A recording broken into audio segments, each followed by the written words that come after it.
और आपको बताते हैं कि पनामा केस में जीआईटी ने बड़ा इंकशाफ कर दिया। लंदन फ्लैट्स 1993 से शरीफ खानदान की मिल्कियत और मरियम नवाज हकीकी मालिक निकली। जीआईटी ने वाज़ेह रिपोर्ट दे दी है। न्यू न्यूज ने 254 सफ़ात पर मुश्तमिल पनामा जीआईटी समरी की नकल हासिल कर ली। इस रिपोर्ट के मुताबिक मरियम नवाज ने जीआईटी को जाली दस्तावेजात दी जो फौजदारी जुर्म है। मियां नवाज शरीफ, मरियम सफदर समेत दीगर फरीकैन ने मुतल्लिका रिकॉर्ड तक रसाई से भी इनकार किया। मियां Nawaz Sharif gulf steel mill से मुताल्लिक पूछे गए सवालात से इज्तनाब करते रहे। अहम खबर आप तक पहुंचा रहे हैं। पनामा केस के हवाले से जीआईटी ने बड़े इंकशाफात किए हैं। लंदन फ्लैट्स 1993 से शरीफ खानदान की मलकियत और मरियम नवाज हकीकी मालिक है। मजीद बात करेंगे हमारे नुमाइंदे जहांजेब अब्बासी से। जहांजेब, बताइएगा 254 सफ़ात पर मुश्तमिल ये पनामा जीआईटी की समरी है, इस हवाले से हमें मजीद अपडेट कीजिएगा। जी देखें, पनामा केस के हवाले से सुप्रीम कोर्ट ऑफ पाकिस्तान ने एक जीआईटी तश्कील दी। उस जीआईटी को ये हुक्म दिया गया कि 60 दिनों में अपनी तफ्तीश मुकम्मल करके सुप्रीम कोर्ट ऑफ पाकिस्तान में जो है वो इस हवाले से अपनी रिपोर्ट पेश करे। आज जीआईटी की जानिब से हतमी रिपोर्ट पेश की गई। इसमें 254 सफ़ात ऐसे हैं जिनमें समरी है, कंक्लूजन है जीआईटी का, जिसमें उधर अपनी तमाम तर तहकीकात का अहाता किया है। इसमें इंतहाई अहम इंकशाफात किए गए हैं। सबसे पहली बात जो इस जीआईटी के इस कंक्लूजन में कही गई है वो ये है कि 1993 से लंदन फ्लैट्स 16, 16A, 17, 17A, जिनके तहत 2 ऑफशोर कंपनीज थी, नेल्सन और नेस्कोल, ये 1993 से शरीफ ख़ानदान की मलकियत हैं। यही केस तहरीक इंसाफ का था। तहरीक इंसाफ जब ये case supreme court of Pakistan में लेके आई तो उस वक्त शरीफ फैमिली का डिफेंस ये था कि ये जो लंदन के ये जो 4 फ्लैट्स हैं ये उनकी मलकियत में 2006 में आए और हुसैन नवाज इसके असल मालिक हैं। और इस तमाम तर इस इशू को इसको साबित करने के लिए एक मनी ट्रेल की सूरत में कतरी ख़त दिया गया। ताहम अब जीआईटी ने तमाम तर सबूतों को और तमाम तर शवाहिद को मद्देनज़र रखते हुए वाज़ेह तौर पर यह कह दिया है कि 2006 से नहीं बल्कि 1993 से शरीफ ख़ानदान की मलकियत थे ये लंदन के 4 फ्लैट्स। इसका मतलब ये हुआ कि जो मौक़िफ़ सुप्रीम कोर्ट ऑफ पाकिस्तान में शरीफ ख़ानदान ने पेश किया, जो अपने दिफा के तौर पर जो तहरीरी सबूत दिए, वो सब के सब जाली थे और फेक थे। दूसरा जो अहम इशू है वो इस हवाले से जो है जीआईटी में ये कहा गया है कि मरियम नवाज़ ने जब जीआईटी के सामने पेश हुई, उन्होंने जो दस्तावेज़ात जीआईटी के सामने पेश किए, रिपोर्ट के मुताबिक मरियम नवाज ने जीआईटी को जाली दस्तावेजात दी जो फौजदारी जुर्म है। बहुत शुक्रिया जहांजेब अब्बासी हमें अपडेट कर रहे थे। पनामा हंगामे पर बनने वाली जीआईटी की सुप्रीम कोर्ट में पेश होने वाली रिपोर्ट सामने आ गई। वजीर आजम और उनके बच्चे मुश्तरका तहकीकाती कमेटी को मुतमईन नहीं कर सके। शरीफ खानदान की जाहिर करदा दौलत और ज़राए आमदन में बड़ा तजाद सामने आया है। मुश्तरका तहकीकाती कमेटी ने अपनी रिपोर्ट में नवाज शरीफ, हसन नवाज, हुसैन नवाज के खिलाफ नैब में रेफरेंस दायर करने की सिफारिश कर दी है। तहकीकात के नतीजे में शरीफ खानदान की 3 मजीद ऑफशोर कंपनीज भी निकल आई हैं। करोड़ों के तोहफों और कर्ज की वजूहात से जीआईटी को मुतमईन नहीं किया जा सका। नवाज शरीफ, हुसैन नवाज और हसन नवाज जीआईटी के सामने रकूम की तरसीलात की वजूहात भी नहीं बता पाए।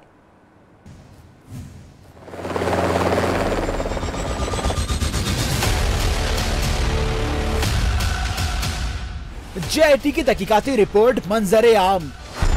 शरीफ खानदान के रहन सहन और ज़राए आमदन में अदम तवाज़ुन निकला।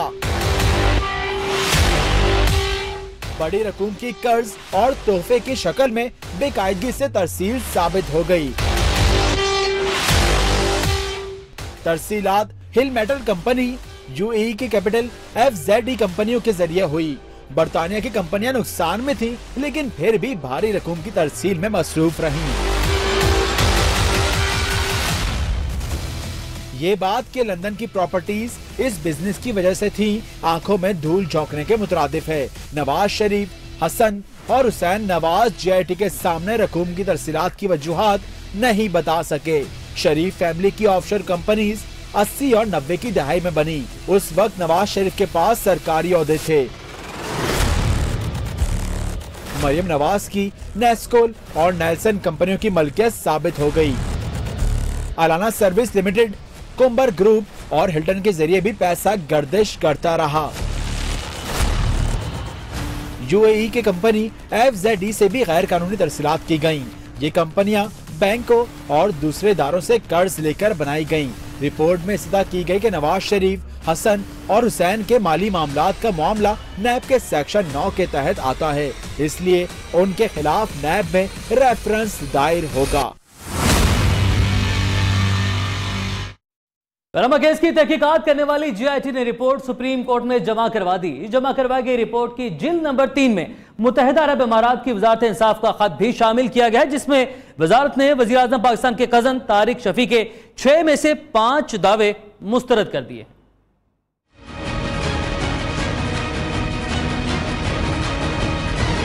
शरीफ फैमिली के मनी ट्रेल के दावे मुत्तहिदा अरब अमारात की वजारत इंसाफ ने मुस्तरद कर दिए। जीआईटी की जानिब से जमा कराई गई रिपोर्ट की जिल्द नंबर 3 में गल्फ स्टील मिल की खरीदो फरोख्त को मौजू बनाया गया है। वजीर आजम पाकिस्तान के कजन तारिक शफी की जानिब से गल्फ स्टील मिल की फरोख्त के हवाले से दावा किया गया था कि 14 अप्रैल 1980 में गल्फ स्टील मिल की फरोख्त की गई, लेकिन जीआईटी का कहना था कि दुबई से इसकी फरोख्त का किसी भी किस्म का रिकॉर्ड नहीं मिला। रिपोर्ट में कहा गया है कि तारिक शफी की अल इमरान कमर्शियल कंपनी 9 मिलियन दिरहम की डिफॉल्टर थी। तारिक शफी का कहना था कि उसके 25% शेयर फरोख्त किए गए और स्क्रैप जद्दा भेजा गया। दुबई हुकूमत के मुताबिक मरकजी बैंक की जानिब से मनी ट्रेल के सबूत मिले और न ही दुबई से जद्दा स्क्रैप भेजने का कोई रिकॉर्ड मिला है। जीआईटी रिपोर्ट नहीं मानते हुकूमत ने मुश्तरका तहकीकाती कमेटी की रिपोर्ट कबूल करने से साफ इनकार कर दिया। रिपोर्ट की कानूनी हैसियत पर सवालात उठा दिए और जीआईटी के खिलाफ सुप्रीम कोर्ट जाने का ऐलान भी कर दिया। हुकूमती रहनुमाओं का कहना है कि ये सियासी जंग है, कानूनी नहीं कह सकते। अदालत उज़्मा में ऐसी जानिबदार रिपोर्ट के परखचे उड़ा देंगे। नून लीगी दस्ते का कहना है कि जीआईटी रिपोर्ट ने हमारे तहफ़्फ़ुज़ात को दुरुस्त करार दे दिया, अपना मुकदमा अवाम के सामने रखेंगे। हुकूमत ने रिपोर्ट को धरना 3 की साजिश और इमरान नामा भी कह दिया। मजीद कहा कि ऐसे ओछे हथकंडों से अवामी मैंडेट की तौहीन नहीं की जा सकती। की रिपोर्ट दरअसल उन इल्जामात पे मुश्तमिल है। कई साल से इमरान खान साहब अपने पॉलिटिकल नैरेटिव हम पे लगाते आए। शहरे इक्तदार में बरसर इक्तदार दस्ते की घन घरच। हुकूमती रहनुमाओं ने जीआईटी रिपोर्ट को रद्दी करार देकर मुस्तरद कर दिया। ये जीआईटी की रिपोर्ट उसी तरह नाकाम होगी जैसे धरना 1 और धरना 2 नाकाम हुए थे, बल्कि मैं इस जीआईटी की रिपोर्ट को धरना नंबर 3 कहूंगा। ख्वाजा आसिफ का कहना था कि रिपोर्ट में रहमान मलिक की बातों पर ज्यादा इन्हिसार किया गया।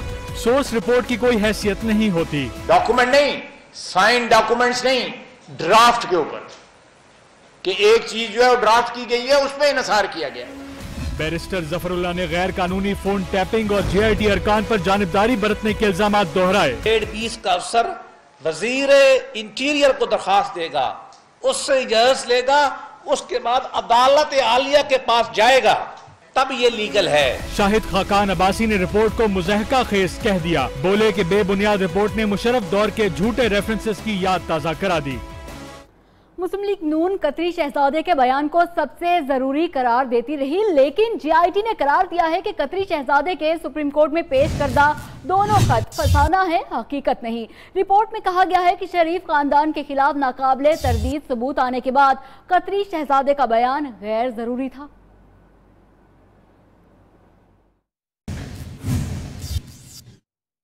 जीआईटी रिपोर्ट का फौरी असर, चेयरमैन तहरीक इंसाफ इमरान खान ने मुतालबात की भरमार कर दी। जीआईटी रिपोर्ट आने के बाद वजीर आजम और छोटे मियां से फौरी मुस्ताफी होने का मुतालबा करते हुए पेशन गोइयां भी की गई। इमरान खान ने कहा है कि नए पाकिस्तान की बुनियाद डल गई है, जिसमें सुप्रीम कोर्ट किसी को नहीं छोड़ेगी। जब ये इन्वेस्टिगेशन हो रही थी, इनको होना ही नहीं चाहिए था मुल्क का प्राइम मिनिस्टर। जितनी रिपोर्ट आ भी गई है, फौरी तौर पे नवाज शरीफ को रिजाइन करना चाहिए। जेआईटी की रिपोर्ट के आई मुतालबे पर मुतालबा शुरू। मीडिया से गुफ्तगू करते हुए इमरान खान ने जेआईटी रिपोर्ट आने के बाद वज़ीर आज़म से फौरी मुस्ताफी होने और वज़ीर आज़म हाउस छोड़ने का मुतालबा कर दिया। कोई इसके पास जवाब नहीं है सिवाय रिजाइन करे। अगले मंडे बहुत दूर है, वो मंडे अभी बड़ा दूर पड़ा है। किस मुंह से आप इस मुल्क के ऊपर हुकूमत करेंगे? इमरान खान ने पेशगोई की है कि JIT में मजीद इंकशाफात भी होंगे। इमरान खान ने कहा है कि नए पाकिस्तान की बुनियाद डल गई है, जिसमें सुप्रीम कोर्ट किसी को नहीं छोड़ेगा। आपको पता चलेगा, अभी तो आपको ये नहीं पता कि कितना पैसा ये चोरी करके बाहर लेके गए हैं। ये है tip of the iceberg. Aahista Aahista इस कौम को पता चलेगा इन्होंने 30 साल में कितना लूटा है। इमरान खान ने सुप्रीम कोर्ट और JIT का शुक्रिया अदा करते हुए कहा है कि अब सड़कों पर निकलने की बजाय भरपूर जश्न मनाएंगे। कैमरामैन फरहाद खोखर के साथ शाकिर अब्बासी, नियो न्यूज, इस्लामाबाद। अवामी मुस्लिम लीग के सरबराह शेख रशीद ने कहा है कि साबित हो गया नवाज शरीफ अब सादिक और अमीन नहीं रहे। मरियम नवाज का नाम भी 2 कंपनियों की मालिक की हैसियत से सामने आया है। मुस्लिम लीग नवाज मुल्क का निजाम खराब करने पर लगी हुई है। वजीर आजम को चाहिए कि 7 रोज के अंदर इस्तीफा दें, असेंबलियां तोड़ें या कोई और वजीर आजम लाएं। देखिए, साबित हो गया है कि ये करप्ट हैं, डिसऑनेस्ट हैं, ये झूठे हैं, सादिक और अमीन नहीं। जो मेरा 62 और 63 का केस है वो साबित हो गया। मरियम का भी साबित हो गया, वो नेल्सन और नेस्कोल की मालिक हैं। ये चाह रहे हैं कि निजाम जो है वो तबाह हो जाए, ये तबाह ना हो। सो मैं कल इंशाअल्लाह ताला 2 बजे प्रेस क्लब रावलपिंडी में प्रेस कॉन्फ्रेंस करके इनके दूसरे बोर्ड भी खोलूंगा और साबित करूंगा कि 7 दिनों के अंदर अंदर नवाज शरीफ साहब को रिजाइन देना चाहिए। तो फिर इस मुल्क में अगर ये समझ रहे हैं कि गदर होगा, को हंगामा होगा, तो ये इनकी भूल है। इनका जाना ठहर गया और आप देखेंगे कि ये नायब से पहले इस्तीफा देंगे और मुस्तफी होंगे और मैं यही केस लड़ूंगा सब। मरियम नवाज ने JIT की रिपोर्ट को मुस्तरद कर दिया। कहती हैं रिपोर्ट में तजादात का सुप्रीम कोर्ट में मुकाबला किया जाएगा। मरियम नवाज शरीफ ने ट्वीट किया कि कदम बढ़ाओ नवाज शरीफ, कौम आपके साथ है। मरियम नवाज ने कहा अवाम के 1 रुपए की करप्शन का भी इल्जाम नहीं।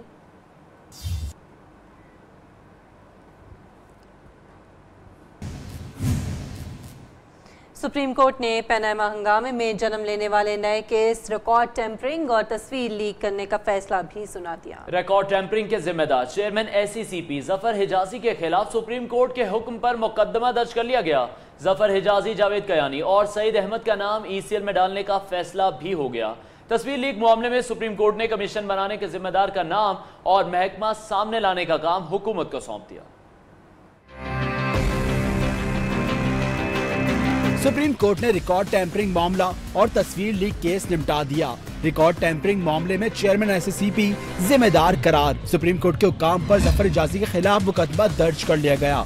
जफर हिजाजी शरीफ खानदान के कारोबारी शराकतदार जावेद कियानी और नेशनल बैंक के सदर सईद अहमद का नाम ECL में डालने का फैसला भी कर लिया गया। केस की समाअत के दौरान तस्वीर लीक मामले में सुप्रीम कोर्ट ने गेंद हुकूमती कोर्ट में डाल दी। कमीशन की तश्कील का इख्तियार हुकूमत के हाथ सौंप दिया। सुप्रीम कोर्ट के रिमार्क्स में कहा गया कि हुकूमत हर चीज में अदालती कंधा इस्तेमाल ना करे। अटॉर्नी जनरल ने जवाब में कहा कि वफाक को इस मामले पर कमीशन बनाने के हवाले से कोई एतराज नहीं। उधर सुप्रीम कोर्ट ने JIT के मामलात ISI के सपोर्ट करने के बारे में द न्यूज की खबर का भी सख्त नोटिस लिया।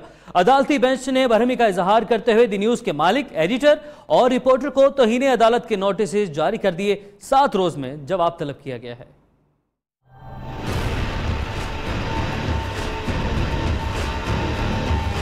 द न्यूज और जंग ग्रुप की खबर बराह रास्त तौहीन अदालत है। जस्टिस एजाज अफजल के रिमार्क्स। इदारे के मालिक मीर शकील रहमान, मीर जावेद रहमान और खबर देने वाले रिपोर्टर अहमद नूरानी को नोटिस जारी। फाजिल जज ने कमरा अदालत में मौजूद जंग ग्रुप के नुमाइंदे को रोस्टरूम पर तलब करके खबर से मुताल्लिक इस्तफसार किया। नुमाइंदे ने कहा जिस रिपोर्टर ने खबर शाया की वो मैं नहीं। जस्टिस एजाज अफजल ने रिमार्क्स दिए कि जिसने खबर फाइल की वो छुप कर बैठा है। मुत्ताज़ा खबर पर जंग ग्रुप को 7 रोज में जवाब देना होगा। अदालत ने मीडिया ग्रुप को इश्तिहारात की मद में मिलने वाली रकूम से आगाह करने का हुक्म भी दे दिया। अहम खबर से आपको आगाह करें, नून लीगी रहनुमाओं को अदलिया और JIT के खिलाफ गरजना बरसना महंगा पड़ा। सुप्रीम कोर्ट ने साद रफीक, ख्वाजा आसिफ, तलाल चौधरी और आसिफ करमानी की तमाम तकारीर का ट्रांसक्रिप्ट तलब कर लिया। दानियाल अजीज आज भी तनकीद से बाज न आए, बोले कि supreme court video audio recording क्यों मंजरेआम नहीं कर रही, पूरी रिपोर्ट सामने लाए।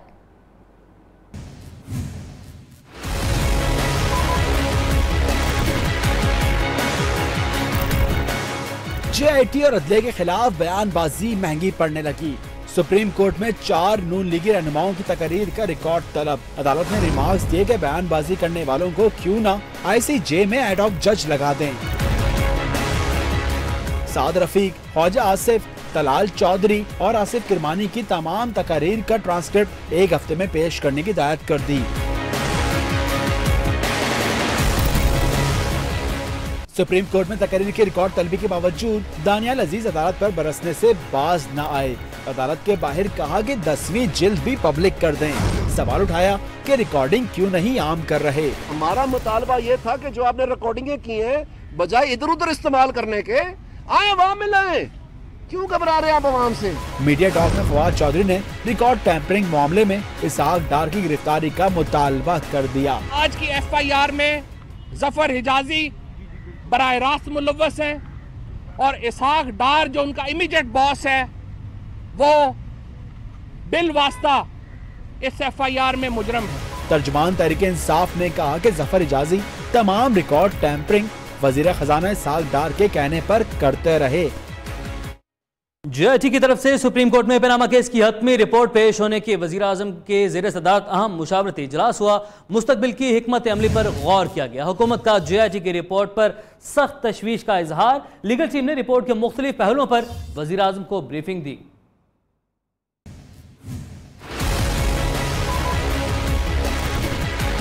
वज़ीर आज़म की ज़ेर सदारत अहम मुशावरती इजलास। मुस्तकबिल की हिकमत अमली पर गौर किया गया। हुकूमत का JIT की रिपोर्ट पर सख्त तशवीश का इजहार। वज़ीर आज़म मियां मोहम्मद नवाज शरीफ को लीगल टीम ने रिपोर्ट के मुख्तलिफ पहलुओं पर ब्रीफिंग दी। ज़राए का मजीद कहना है कि लीगल टीम के मुताबिक JIT वज़ीर आज़म और इनके बच्चों के खिलाफ करप्शन का कोई सबूत हासिल न कर सकी। इजलास में शुरका का कहना था कि JIT की तश्कील से लेकर अब तक शरीफ खानदान की साख को नुकसान पहुँचाने की कोशिश की गयी। इजलास से खिताब करते हुए वज़ीर आज़म नवाज शरीफ ने कहा कि उन्होंने बतौर वज़ीर आज़म JIT के सामने पेश होकर कानून की बालादस्ती तस्लीम की। प्रोडक्शन टीम के साथ नोमान मकसूद, न्यू न्यूज़ इस्लामाबाद।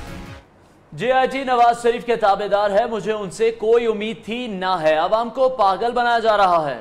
एतजाज एहसन कहते हैं नवाज हुकूमत और JIT के दरमियान स्क्रिप्टेड मैच खेला जा रहा है। JIT वाले खुद ग्रेड 18 के मुलाजिम हैं। अगर फैसला खिलाफ आता तो इन सब अरकान को सल्यूट पेश करूंगा। होती है वो रिपोर्ट तो मैं सलाम करूंगा इन अफसरों को। हुकूमत ने ये तय किया हुआ है कि हमने बाहर निकल के शोर शराबा डालना है और अंदर JIT के साथ चाय पीते रहे। वज़ीर आज़म या नवाज शरीफ और इनके अहल खाना के खिलाफ पनामा केस में JIT की पेश करदा रिपोर्ट पर आईनी और कानूनी माहिरीन ने मुतज़ाद आरा का इजहार किया है। माहिरीन का क्या कहना है जानते हैं लाहौर से शोएब अली की रिपोर्ट में। नैब कानून के माहिर असद मंजूर भट्ट का कहना है कि वजीर आजम की नाअहली की बात अभी कबल वक्त है। अगर सुप्रीम कोर्ट ना इमरान खान के हक में या मुखालफत में या नवाज शरीफ के हक में या मुखालफत में नहीं बल्कि वो कानून और आइन के मुताबिक जो चीज़ बनती उस पर आना चाहिए और वही होगा इंशाल्लाह। जस्टिस रिटायर्ड जुल्फकार बुखारी कहते हैं कि वजीर आजम के पास अब अपील के अलावा कोई ऑप्शन नहीं। नवाज शरीफ के पास सुप्रीम कोर्ट के फैसले के बाद एक ही ऑप्शन है कि वो अपील फाइल करे कि लार्जर बेंच बनाया जाए और मेरे इस मामले को अपील में देखा जाए। माहिरीन की आरा से जाहिर होता है कि इन निकात का फैसला बिलाहिर सुप्रीम कोर्ट को ही करना है। कैमरामैन मोहम्मद अवैस के साथ Shoaib Ali, neo news, Lahore. JIT की जानिब से सुप्रीम कोर्ट में रिपोर्ट पेश की तो रिपोर्ट पेश किए जाने पर सोशल मीडिया पर भी तूफान बपा है।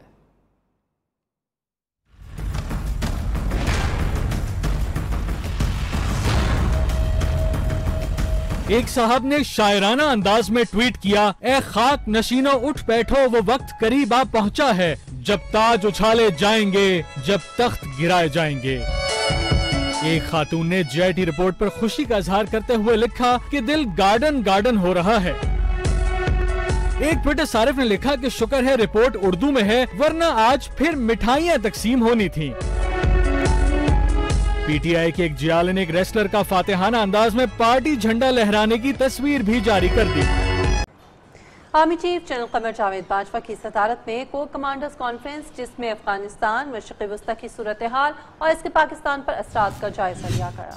ISPR के मुताबिक कोर कमांडर कॉन्फ्रेंस में ऑपरेशन रद्दुल फसाद और मुमकिन सैलाब से निपटने के लिए इकदाम का जायजा भी लिया गया।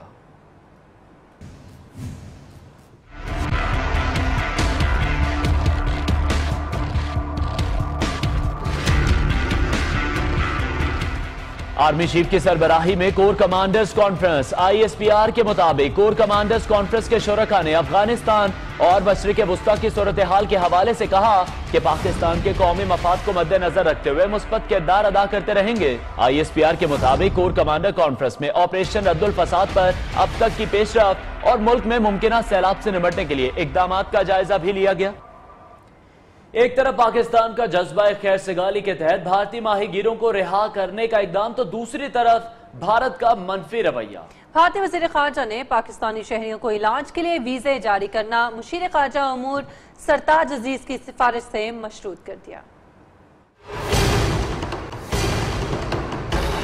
एक तरफ पाकिस्तान ने जज्बा खैर सगाली के तहत 78 भारतीय माहीगीरों को रिहा किया, दूसरी जानिब भारत ने इंतहा पसंद रवैये का जवाब दिया।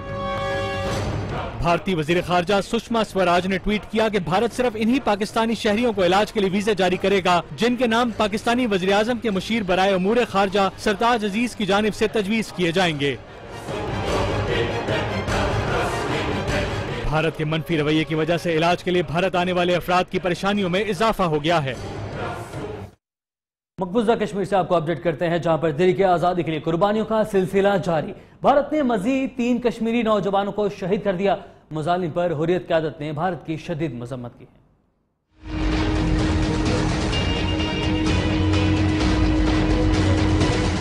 कपवाड़ा में काबिज भारतीय फोर्सेस ने घर घर तलाशी के दौरान 3 कश्मीरी नौजवानों को शहीद कर दिया। श्रीनगर के पंथा चौक में ड्राइवर फिरदौस अहमद पर भारतीय पुलिस के तशद्दुद के खिलाफ एहतजाज किया गया। पुलिस ने मुजाहिरीन पर आंसू गैस की शेलिंग की, जिसमें खवातीन समेत 5 अफराद जख्मी हो गए। फेसबुक ने कश्मीर और बुरहान वानी की तस्वीर वाले तमाम पेजेस ब्लॉक कर दिए।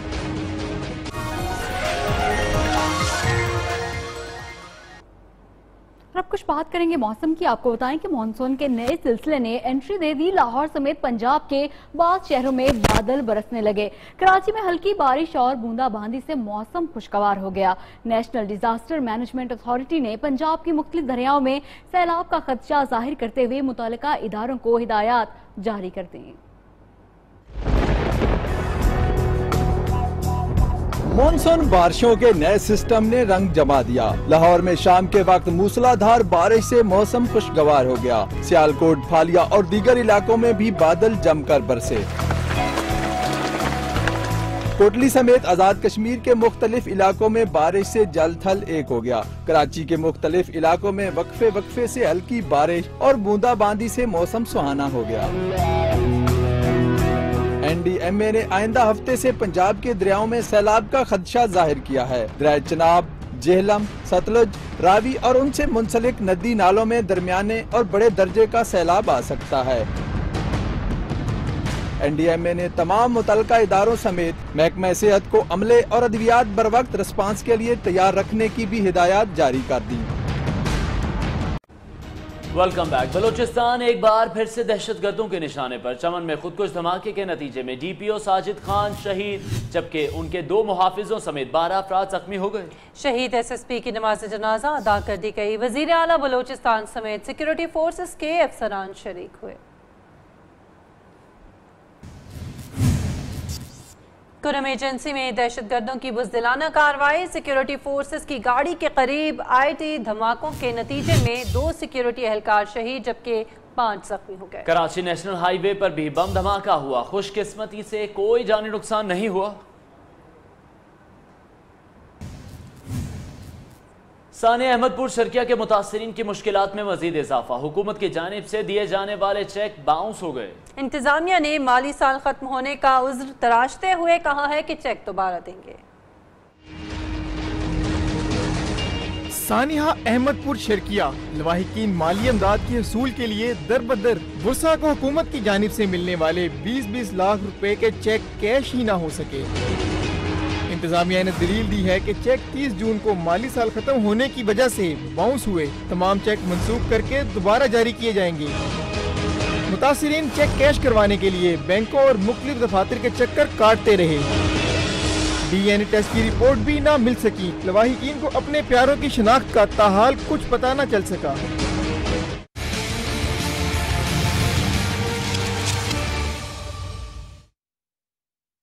International star player Ronaldinho Pakistan में सजा फुटबॉल मेला लूटकर ऑफिशियल्स के साथ ब्राजील रवाना हो गए। जाते जाते रोनाल्डिनियो ने पाक फौज का शुक्रिया भी अदा किया। कहते हैं पाकिस्तान पुरअमन और मोहब्बत करने वाला मुल्क है।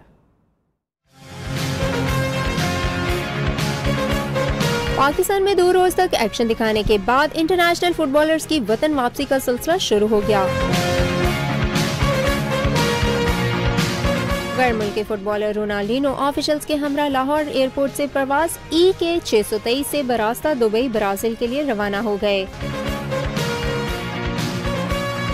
रवानगी के वक्त समाजी राब्ते की वेबसाइट पर जारी पैगाम में रोनाल्डिनो का कहना था पाकिस्तान पुरअमन और मोहब्बत करने वाला मुल्क है। उन्होंने पाक army chief general Qamar Javed Bajwa का शुक्रिया अदा किया।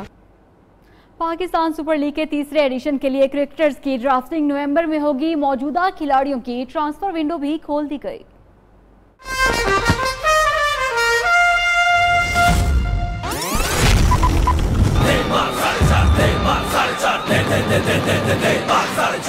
PSL का एक और मेला, नए क्रिकेटर्स को एंट्री देने की तैयारी। मैनेजमेंट ने तैयारी पकड़ ली। दुनिया में अब तो चलेंगे बल्ले बल्ले। नए खिलाड़ियों की ड्राफ्टिंग नवंबर में होगी। किन खिलाड़ियों की टीमें बदलेंगी, टीमें कौन से खिलाड़ियों से पीछा छुड़ाएंगी, ट्रांसफर विंडो खोल दी गई। Oh, that one kept low and given. बल्ले बल्ले। फ्रेंचाइज आइंदा हफ्ते से सितंबर तक खिलाड़ी तब्दील कर सकेंगी।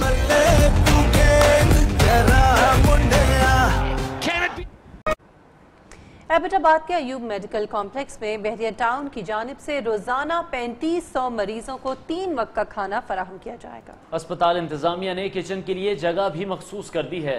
अस्पताल में दस्तरखान के आगाज पर तकरीब हुई जिसमें मुकर्रीन ने कहा कि मरीजों को फराहम किया जाने वाला खाना हिफ्ज़ान सेहत के उसूलों के मुताबिक और मयारी होगा। इस मकसद के लिए 35 से 40 अफराद ड्यूटी अंजाम देंगे। और स्काई डाइविंग आसमानों पर नहीं बल्कि शीशे के बड़े बॉक्सेस में होने लगी है। जी हाँ, स्पेन के एक इलाके में indoor free fall sky diving में तवील दौरानिया तक फिजा में रहने का नया आलमी रिकॉर्ड बन गया। फ्लायर्स, स्टेफ मिलेट और मोनोसार्जिन 7 घंटे 15 मिनट और 13 सेकंड तक हवा में मुअल्लक रहे।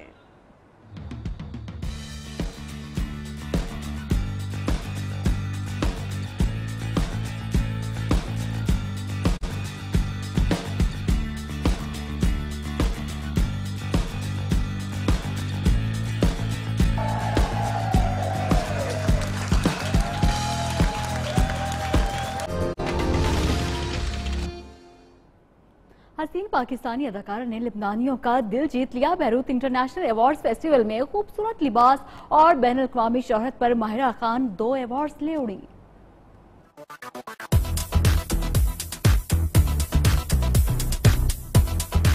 माहिरा की अदाओं ने मेला लूट लिया। Beirut international awards festival Mahira Khan के नाम।